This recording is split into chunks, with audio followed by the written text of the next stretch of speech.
Eu sou o pastor Valmir Barcelos, professor do Instituto Quírios Teologia e Capacitação Ministerial, e eu quero falar com vocês a respeito de uma pergunta que sempre me é feita, e essa pergunta parece que ela é uma celeuma no meio cristão, né? Normalmente as pessoas me perguntam: pastor, qual é a sua opinião sobre pastora no ministério cristão? Bom, então, a primeira coisa que eu queria chamar a atenção de vocês é que no capítulo 29, versículo 9 do livro de Gênesis, nós temos a primeira menção da expressão e da palavra pastora, que diz assim: estando ele ainda falando com eles, veio Raquel com as ovelhas de seu pai, porque ela era pastora. Veja, as pessoas normalmente contra-argumentam dizendo: mas professor, ela era pastora de ovelhas, certo? Qual é a diferença de ela era pastora de ovelhas para João 10, versículo 11, quando Jesus diz: eu sou o bom pastor e o bom pastor dá vida pelas suas ovelhas? Então, na mesma categoria que ela era pastora de ovelhas, Jesus se apresenta em João capítulo 10 como o bom pastor, como o pastor de ovelhas.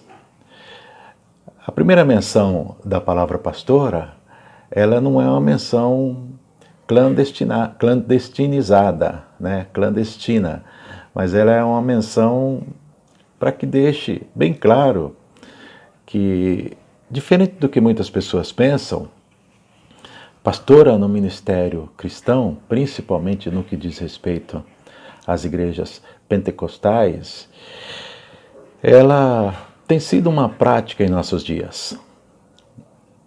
O que acontece comumente é que muitos ministérios não admitem, não ordenam, não consagram e não ungem a mulher ao pastorado feminino, mas distribui, dá-lhes competências e atividades equivalentes ao ministério pastoral feminino. E a única diferença é que eles denominam-a de missionária. Veja, precisamos entender então que, o que diz respeito ao cristianismo, nós temos que nos despir do preconceito. Todos nós sabemos que o Antigo Testamento, ele trata sobre uma religião judaica. E o Novo Testamento, ele foca veementemente a religião cristã.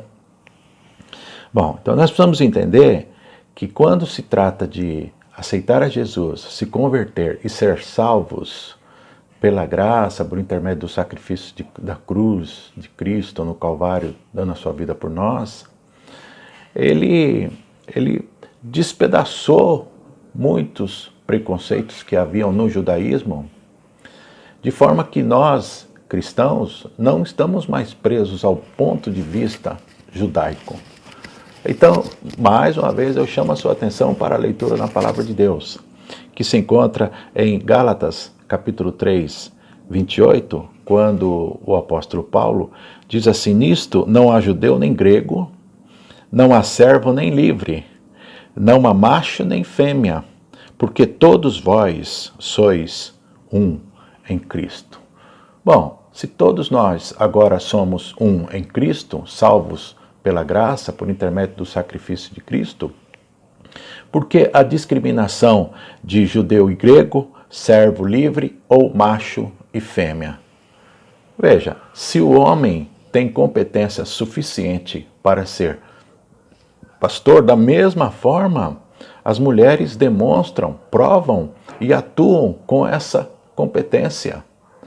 De forma que muitas mulheres hoje atuam como pastoras, sendo missionárias ou diaconisas, e não recebem a consagração e a ordenação de pastora por uma questão de preconceito da parte do homem. O mesmo homem que algumas vezes consagra outros homens ao pastorado que não mostram a mesma competência. Existem até alguns ministérios que consagram ao pastorado filhos, genros, cunhados e netos do pastor ou do pastor presidente, mesmo sem eles demonstrarem tal capacidade, formação e competência. Pergunto eu, sem criar nenhuma suspeita, seria preferência ou seria transferência de patrimônio ou nepotismo? Por que mulheres com tamanha competência não podem ser ordenadas, consagradas e ungidas ao pastorado? E homens com muito menos competência podem ser, mesmo sem ter sido vocacionados por Deus para tal sacerdócio? Da mesma forma, eu convido os irmãos para a gente ler a palavra de Deus que se encontra lá em 1ª Epístola de Pedro, no capítulo 2, versículo 9, quando o apóstolo Pedro, também chamado de Pedro o Indouto, ele traz uma palavra da parte de Deus, e essa palavra nos traz tamanha reflexão de que foi despedaçado o preconceito, quando ele diz assim, capítulo 2, versículo 9, mas vós sois a geração eleita, o sacerdócio real, a nação santa, o povo adquirido, para que anuncieis as virtudes daquele que vos chamou das trevas para a sua maravilhosa luz. Então, que erro há uma mulher com competência, habilidades, dons e vocação atuar no pastorado, desde que a mesma seja consagrada, ordenada e ungida ao pastorado? Na maioria das vezes, um preconceito machista. E Paulo nos dá uma dica importante quando ele diz assim, para Febe, aquela pessoa que era de sua confiança e quem ele delegou algumas atividades na igreja de Cencreia, e ela era diaconisa.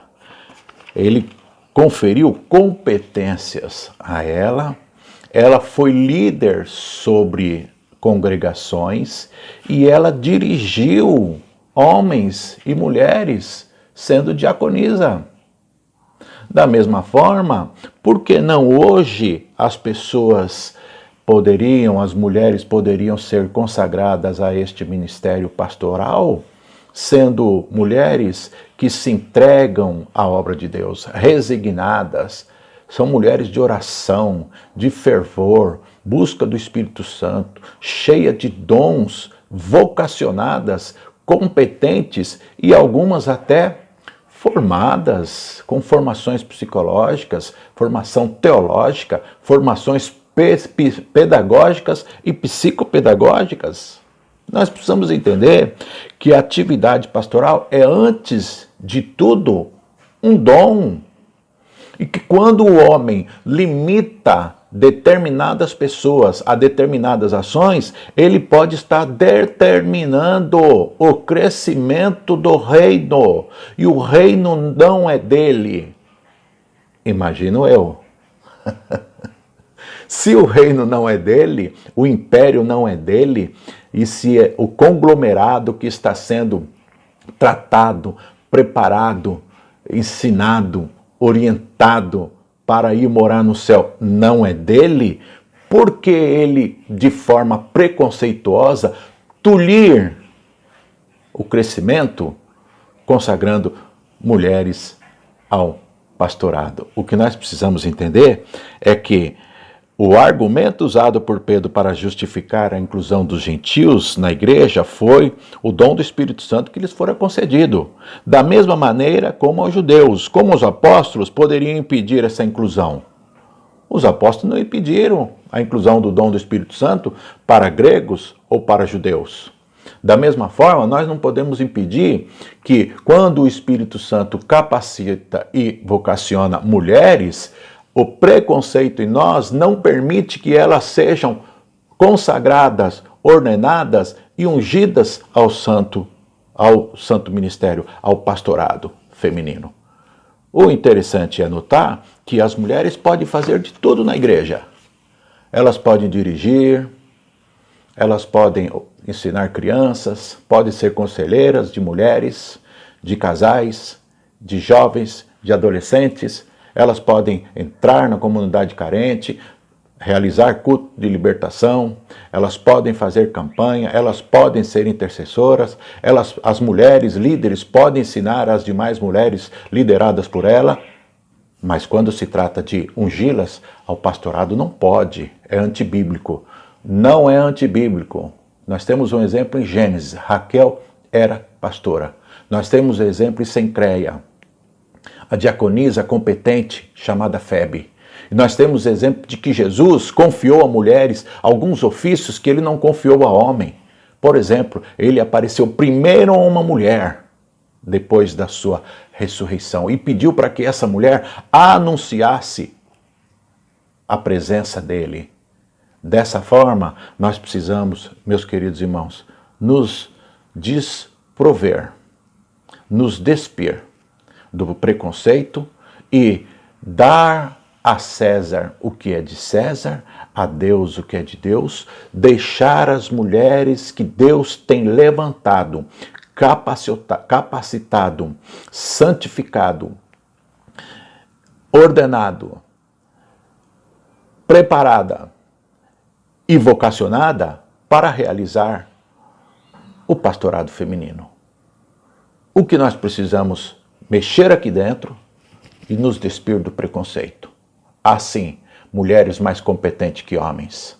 Assim, mulheres que não temem o frio, a dor do fluxo mensal, a dor do parto, a distância, andar a pé, entrar em comunidades arriscando a sua vida para fazer coisas que homens às vezes não têm coragem, não têm tempo, não têm disposição para fazer.